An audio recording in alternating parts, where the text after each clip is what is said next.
আসসালামু আলাইকুম রহমতুল্লাহি বারাকাতুহু।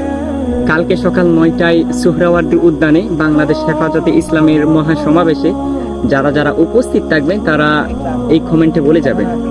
আর আরেকটা কথা বলার জন্য এই ভিডিওটা স্টার্ট করলাম যে আমি টিকটক থেকে বিদায় নিতে চাইছিলাম। রিয়েলি আমি টিকটক থেকে বিদায় নিতে চাইছিলাম, বিদায়ও নিয়ে নিছি। বাট আপনাদের অনেকের অনেকভাবে রিকোয়েস্টে আমি আবারও টিকটকে ব্যাক করলাম।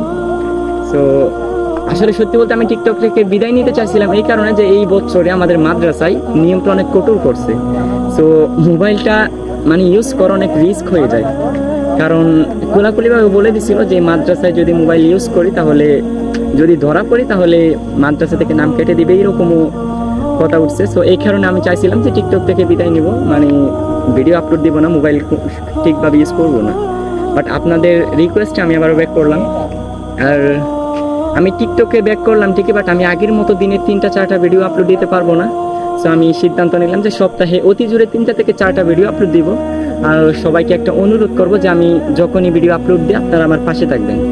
সো আল্লাহ তাআলা সবাইকে ভালো রাখুক, সুস্থ রাখুক, আর সবাই আমার জন্য দোয়া করবেন। আল্লাহ হাফিজ।